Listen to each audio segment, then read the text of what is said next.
आज हम पढ़ेंगे कैल्क से संबंधित कुछ क्वेश्चन जो कि ट्रिपल सी में बहुत ही ज़्यादा पूछे जाते हैं। ओके, तो कैल्क में सबसे ज़्यादा पूछे जाने वाला क्वेश्चन ये है कि कैल्क में कुल टोटल कितने कॉलम्स हैं। तो कैल्क में कॉलम की संख्या जो होती है वो 1024 होती है। ओके, यानी कि जो कैल्क में कॉलम है और टोटल कॉलम 1024 है। ओके, कॉलम यहाँ पर लिख देते हैं।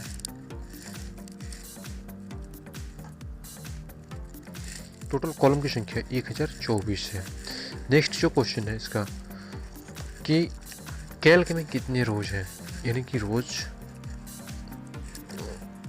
तो कैल्क में टोटल रोज की संख्या जो होती है वो होती है 10,48,576। ओके, नेक्स्ट जो क्वेश्चन करते हैं इसका कि सबसे लास्ट वाले कॉलम का नाम क्या है। तो मैं बता दूं कि जो सबसे लास्ट वाला कॉलम है उसका नाम AMJ है, यानी कि AMJ है। इसको देखना कैसे है कि आप कीबोर्ड से कंट्रोल के साथ में राइट एरो की प्रेस करते हैं तो सबसे लास्ट वाले कॉलम पे चले आते हैं। यानी कि यहाँ पर देखिए जो आपका सबसे लास्ट कॉलम है वो है AMJ। ओके, नेक्स्ट क्वेश्चन है कि कैल्क में लास्ट रो का नाम क्या है। तो जैसे कि आपने देखा कि कैल्क में टोटल रो की संख्या कितनी है 10,48,576। तो लास्ट वाले रो का नाम भी यही होगा 10,48,576। ओके, तो जो है इसमें लास्ट जो रो का नाम है इसका 10,48,576 है। अब कभी कभी पूछ जाता है कि लास्ट सेल का नाम क्या है। तो सेल का नाम कैसे निकालते हैं बता दूं आपको कि सेल का नाम निकालना कैसे है आपको। सबसे पहले कॉलम को सिलेक्ट कर लेते हैं। कॉलम को सिलेक्ट करने के लिए जिस कॉलम को सिलेक्ट करना है उस कॉलम पर क्लिक करते हैं। ओके, तो ये हमारा कॉलम सिलेक्ट हो जाता है। उसके बाद से रो को सिलेक्ट करना होता है। तो रो को सिलेक्ट करने के लिए हम कंट्रोल दबाते हैं। वैसे हम इसको सिलेक्ट कर लिए हैं तो उससे सिलेक्ट करने के लिए हमें कंट्रोल दबाना पड़ेगा। वैसे सिंगल ही जो सिलेक्ट करना है तो कंट्रोल दबाने की कोई ज़रूरत नहीं है। ओके, तो हम कंट्रोल दबा करके कॉलम को सिलेक्ट कर लेते हैं। तो ये दोनों जहाँ मिले वहाँ एक आयताकार बॉक्स बना। ठीक है, एक आयताकार बॉक्स बना। तो इसी आयताकार बॉक्स का नाम होता है सेल। इसका नाम कैसे देते हैं, जैसे मैंने सबसे पहले कॉलम को सिलेक्ट किया तो सबसे पहले कॉलम कौन सा है, ये F है, ये F कॉलम है। उसके बाद से ये रो कौन सा है 14। तो इसका जो नाम होगा F और 14, यानी कि इसका जो नाम होगा F14 होगा। ओके, जो कि नेम बॉक्स में दिखाई दे रहा है।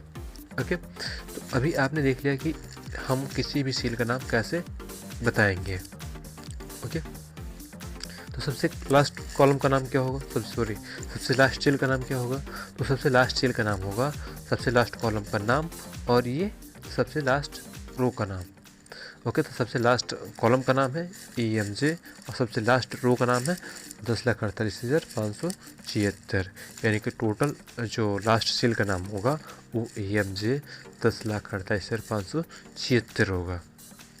ओके, इसमें पूछता है कि बाय डिफ़ॉल्ट कौन से लैंग्वेज का यूज़ किया जाता है। तो बाय डिफ़ॉल्ट जो लैंग्वेज इसमें यूज़ होता है वो होता है लिबरेशन सैंस। लिबरेशन सैंस इसमें एक लैंग्वेज है जो कि बाय डिफ़ॉल्ट यूज़ होता है। आपको जब भी मतलब कैल्क आप ओपन करते हैं तो लिबरेशन सैंस ही आपको फ़ॉन्ट मिलता है यूज़ करने के लिए। ओके, उसके बाद से पूछता है कि कैल्क में बाय डिफ़ॉल्ट फ़ॉन्ट साइज़ क्या होता है। तो बाय डिफ़ॉल्ट फ़ॉन्ट साइज़ इसका 10 होता है। ओके, ठीक है। नेक्स्ट कुछ कैल्क में ऐसे फार्मूले हैं जो कि ट्रिपल सी में बार बार पूछा गया है। तो मैंने कुछ फार्मूले को कलेक्ट किया है, आइए देखते हैं उसको भी। देखिए यहाँ पर सम है। सम एक फार्मूला है जो कि किसी भी संख्या को जोड़ने के लिए प्रयोग में लाया जाता है। यानी कि मैंने यहाँ पर लिख दिया 5 और 6 7 8 और 9, और जो इन सब को हमें जोड़ना है तो यहाँ पे एक फार्मूला लगाएंगे = SUM ब्रैकेट ओपन, और यहाँ पे इस सेल का नाम देंगे किस सेल की संख्याओं को जोड़ना है। तो ये कामा ये छूट गया। ओके, अब यहाँ पे हम क्या करते हैं, इस लास्ट में आकर के ब्रैकेट क्लोज कर देते हैं और करते हैं इंटर। तो इन जो संख्याओं का योग होगा ये होगा हमारा 35। अब यहाँ पे देखिए, जब भी हम कोई फार्मूला यूज़ करते हैं तो उसकी शुरुआत इज इक्वल टू से करते हैं। तो ट्रिपल सिम पूछता है कि किसी भी फार्मूले का शुरुआत किस सिंबल से किया जाता है। ओके, किसी भी फार्मूले का शुरुआत किस सिंबल से किया जाता है। ओके, नेक्स्ट क्वेश्चन है आपका sum if. Okay, sum if next है सम इफ। तो सम इफ क्या होता है?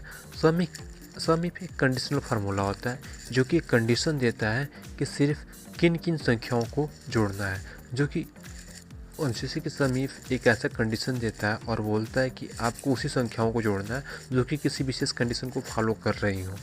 जैसे कि मैं यहाँ पर लिखता हूँ 4 5 7 8 4, सॉरी नंबर लॉक है यहाँ पे मेरा, 4 5 4 8 6 एंड फिर 4 लिख लेते हैं। और यहाँ पर हम फार्मूला यूज़ करते हैं is equal to SUMIF, bracket open करते हैं। और यहाँ पूछ रहा है किस रेंज को सम करना है, मतलब किस रेंज को सम करना है। तो हमें जिस रेंज को सम करना है उस रेंज को सिलेक्ट कर लेंगे माउस से, फिर यहाँ पर कमा देते हैं। फिर पूछ रहा है क्राइटेरिया किसको जोड़ना है, जो कि यहाँ पे यही बताता है, एक कंडीशन यही कंडीशन लगाता है। ओके, यहाँ क्राइटेरिया पूछ रहा है तो जोड़ना जिस चीज़ को, जिस संख्या को जोड़ना है उस संख्या को हम यहाँ पर लिख लेंगे 4। ओके, फिर ब्रैकेट लगाएंगे। फिर पूछ रहा है सम रेंज, किस एरिया में से जोड़ना है, तो हमारा यही एरिया भी रहेगा और इसको जोड़ना भी है। तो यहाँ से ब्रैकेट क्लोज कर देंगे और इंटर करेंगे। अभी देखिए मैंने 4 दिया था, तो इसमें एक जगह 4 है, 2 3 जगह 4 है, और तीनों 4 को जोड़ देंगे तो 12 आ जाएगा। ओके, नेक्स्ट है आपका काउंट। काउंट क्या है? काउंट एक ऐसा फार्मूला है जो कि सिर्फ नंबर्स को ही काउंट करता है, ना कि अल्फ़ाबेट्स को। मैंने यहाँ पर लिखा A, यहाँ पर लिखा 4, यहाँ पर लिखा H, सॉरी मैंने 4H एक ही साथ हो गया है। यहाँ पर मैं लिख देता हूँ 4, यहाँ पर लिखता हूँ H, यहाँ पे 5 5 6, और यहाँ पर आकर के हम फार्मूला लगा लेते हैं। ओके, यहाँ फार्मूला लगाएंगे is equal to count, COUNT, bracket open. अब जोड़ कौन सा वैल्यू है जिसमें से काउंट करना है, तो हम यहाँ से यहाँ तक सेलेक्ट कर लेते हैं और ब्रैकेट क्लोज करके इंटर कर देते हैं। अभी देखिए इसमें कितनी संख्याएं हैं, 1 2 3 4 संख्याएं और 4 दिखाया। ठीक है, यानी कि ये अल्फ़ाबेट को नहीं जोड़ता है, सिर्फ नंबर्स को ही जोड़ता है। ओके, नेक्स्ट है काउंट इफ। तो काउंट इफ क्या होता है? देखिए काउंट इफ भी एक प्रकार का कंडीशनल फार्मूला है जो कि किसी न किसी कंडीशन को फॉलो करने वाली संख्या को ही काउंट करता है। ओके, जैसे कि मैं यहाँ पर लिख देता हूँ, यहाँ पर लिख देते हैं U, यहाँ पर हमने लिख दिया U J K U 4 and R। देखिए यहाँ पे ज़रूरी नहीं है कि नंबर होगा तो ही काउंट करेगा, अल्फ़ाबेट होगा तो काउंट नहीं करेगा। या नंबर हो या अल्फ़ाबेट, बस कंडीशन को फॉलो करना चाहिए। ओके, यहाँ पर मैंने लिखा फार्मूला इज इक्वल टू, यहाँ पर मैंने फार्मूला लिखा अभी is equal to COUNT count if, bracket open. अब पूछ रहा है रेंज कौन सा होगा, तो रेंज हमारे सिलेक्ट कर लेते हैं जो रेंज हमारा है। यहाँ पूछ रहा है, फिर क्राइटेरिया पूछ रहा है, क्राइटेरिया में आपको काउंट क्या करना है, तो हम इन्वर्टेड कमा लगा कर डाल देते हैं J, फिर इन्वर्टेड कमा क्लोज कर देते हैं, फिर ब्रैकेट क्लोज करके इंटर कर देते हैं। अभी देखिए इसमें J 2 जगह है, अभी 2 जगह दिखा रहा है, और जब मैं यहाँ पर 4 हटा करके J लिखता है तो J लिखते ही ये 3 जगह दिखा दिया, यानी कि अभी इसमें 3 जगह J है। Okay, next average. एवरेज क्या होता है? औसत मान। जैसे कि औसत मान मैं आपको बता दूं, औसत मान क्या होता है? औसत मानों से आपने कॉपी वगैरह पर निकाले होंगे, तो यहाँ पे सबसे पहले नंबर्स होते हैं, यहाँ पे नंबर्स होते हैं जो कि मैं डाल दिया 4 5 8, सॉरी 58 हो गया, 5 7 8 और 9। तो इन सब की औसत मान निकालने के लिए क्या करना होता है? Is equal to AVERAGE, average, bracket open. यहाँ से हम सबको सिलेक्ट कर लेते हैं और ब्रैकेट क्लोज करके इंटर कर देते हैं। तो ये होता है इसका औसत मान 15.16667। ओके, तो ये निकाला कैसे जाता है कॉपी पे निकालने का तरीका देख लीजिए। सबसे पहले इन सब को जोड़ देंगे यहाँ। तो इन सब को जोड़ने के लिए हमें क्या करना होगा, कॉपी पे तो आप जोड़ देंगे। ओके, तो हम यहाँ भी जोड़ देते हैं। ओके, तो हमने जोड़ दिए, ये टोटल 91 हो गए। ओके, अब 91 में हम क्या करेंगे, इज इक्वल टू 91 डिवाइडेड, और जितनी संख्याएं होंगी 1 2 3 4 5 6 संख्याएं हैं, तो 6 कर देंगे और इंटर कर देंगे, तो सेम वही संख्या यहाँ पे आ जाएगा। ओके, तो ये आपका हो गया एवरेज। पावर क्या होता है, पावर होता है किसी संख्या का घात देना। जैसे मैंने यहाँ पे दे दिया is equal to POWER bracket open 5,2, यानी कि 5 का पावर 2। अब जैसे ही इंटर करते हैं ये 5 का पावर 2 यानी कि 5 5 25 हो जाएगा। अब यहाँ ट्राई कर लेते हैं एक बार, POWER bracket open 6,3।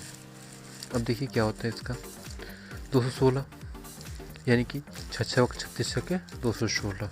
Okay, next है प्रोडक्ट।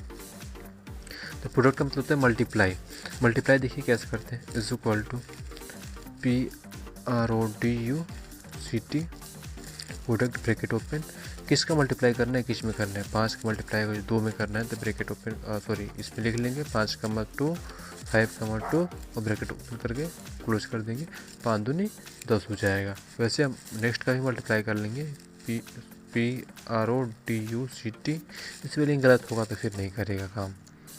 ओके, तो प्रोडक्ट 5,5, ये 5 5 25।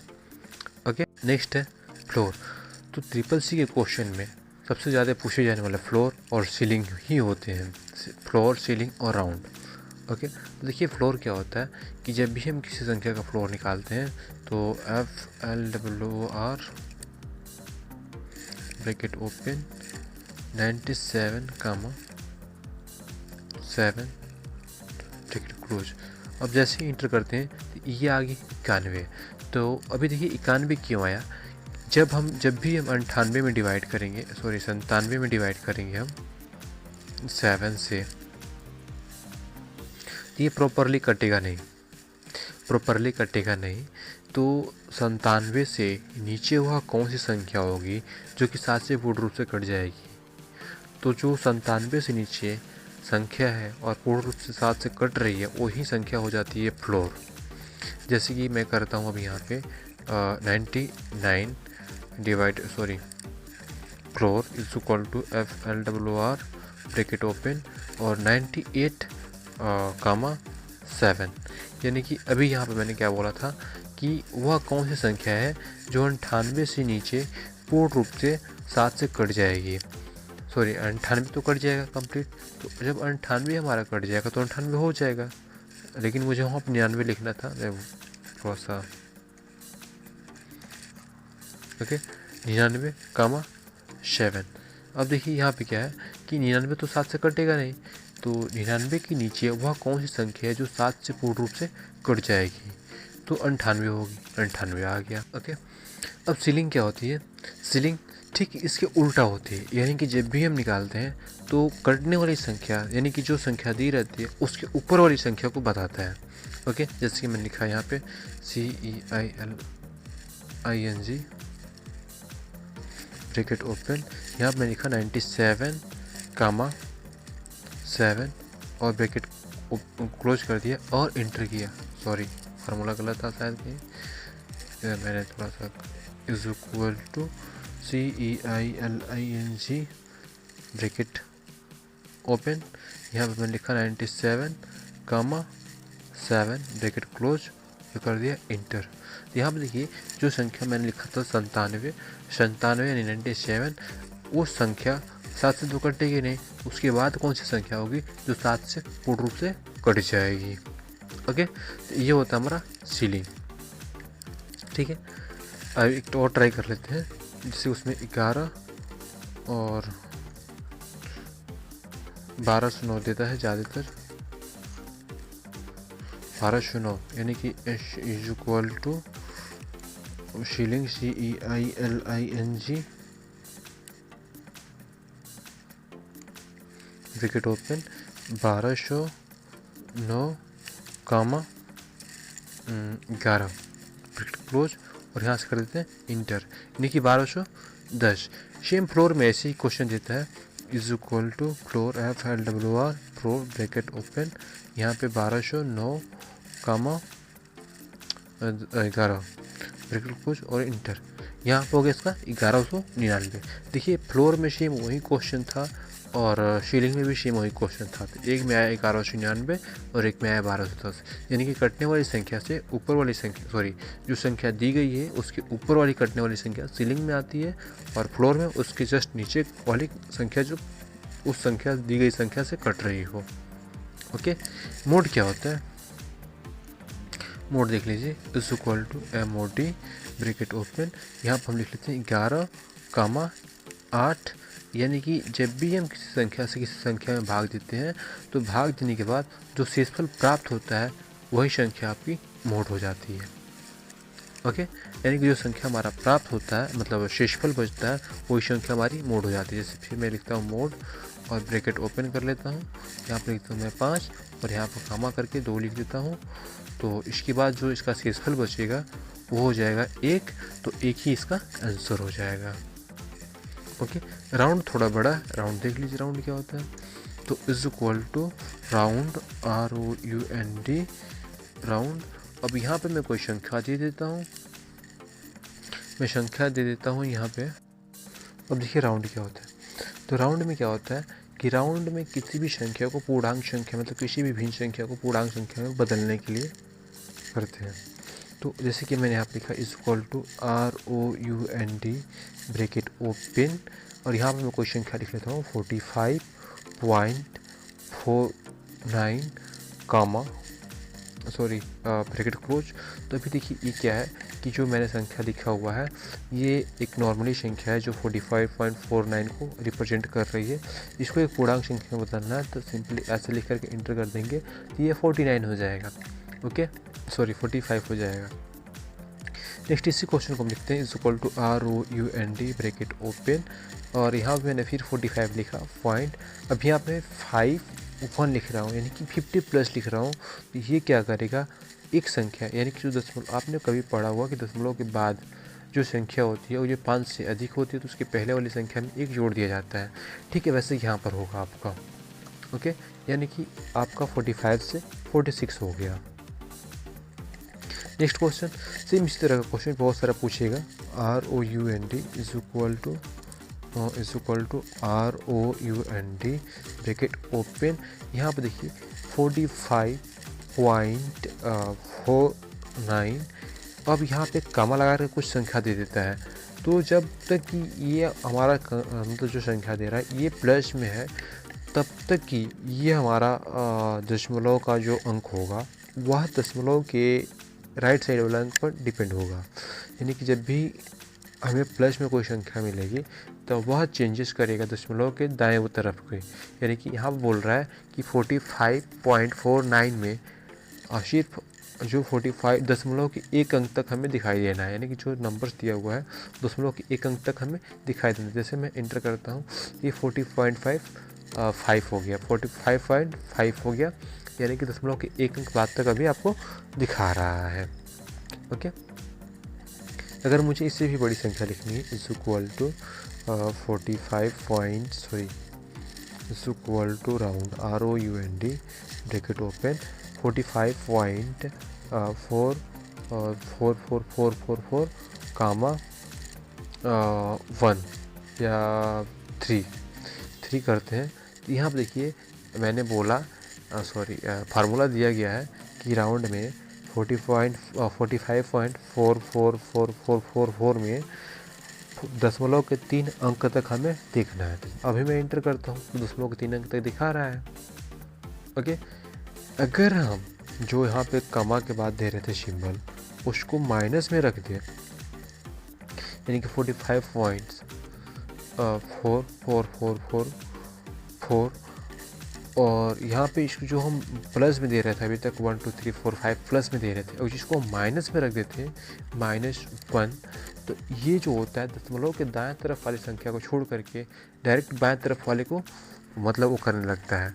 तो अभी देखिए यहाँ पे 45 को ये चेंज करेगा, अभी 45 को चेंज करेगा, अभी 444 से इसको कोई मतलब नहीं है, दशमलव के बाएं तरफ चला है, यहाँ भी दशमलव के बाएं तरफ चेंजिंग करेगा। तो जब भी दशमलव के बाएं तरफ वाली संख्या किसी भी यानी कि किसी भी ऐसी संख्या के पास में होगी जो एक पूर्ण 10 से कट रही होगी, जैसे कि 40 हो गया, 50 हो गया, 60 हो गया, यानी कि तब यह यानी कि एक संख्या जब भी हम एक संख्या लेंगे तो दहाई के यानी 10 तक के डिफरेंस को मेंटेन करेगा। जब भी हम 2 संख्याओं का यूज़ करेंगे तो यह 100 तक के संख्याओं को मेंटेन करेगा, और जब भी हम 3 संख्याओं का यूज़ करेंगे मतलब 3 लिखेंगे वहाँ पे, तो यह 1000 संख्याओं को मेंटेन करेगा। यानी कि अब यहाँ पर 1 लिखा है तो ये 45 है, यानी कि 45 का मतलब कि 5 से अधिक है, तो हमारा ये हो जाएगा 50। सी वही क्वेश्चन ROUND ब्रैकेट ओपन, और यहाँ पर मैंने लिखा भी 44.444 से कोई मतलब नहीं है आपको, जब हम यहाँ पर -1 लगा रहे हैं तो उससे कोई मतलब नहीं है। ओके, यहाँ ब्रैकेट क्लोज कर दिए। तो अभी इसका आंसर होगा वो होगा 40, क्योंकि जो 45 था वह लगभग आधे में था और उसके आधे से नीचे जब आ गए तो ये 40 तक चला आया। ऐसे ही जब हम 2 संख्याओं का यूज़ करेंगे is equal to ROUND bracket open, और मैं यहाँ पर 45 डाला था ना, सॉरी 45 कामा नहीं 0.444 कामा -2। अभी -2 मैंने बोला तो यह लगभग 100 संख्याओं के बराबर मेंटेन करेगा, मैंने ये बोला था। ओके, तो अभी 45 से आपको कोई मतलब नहीं, क्योंकि 50 तो है नहीं, और जो 50 होता तो 50 प्लस हो जाता। अभी 100 संख्याओं के यानी कि 0 से लेकर के 100 तक के संख्याओं के बीच में आ जाएगा। जैसे अभी मैं थोड़ा सा इसमें फार्मूले में चेंजेस कर देता हूँ, यहाँ पे ये मेरा 51 कर लेता हूँ, सेम इसी क्वेश्चन को मैं 51 कर लेता हूँ। देखिए 51 मैंने किया तो अभी ये 100 हो गया। यानी कि जब भी हम 2 संख्या यानी कि जब भी हम फार्मूले में -2 -1 का करेंगे तो दाएं तक के अंक को डिफरेंस करेगा, और कामा -2 करेंगे तो 100 तक की संख्याओं को मेंटेन करेगा, कामा 3 करेंगे तो 1000 संख्याओं को मेंटेन करेगा। ओके, तो अभी ये हो गया आपका, समझ में आ गया होगा।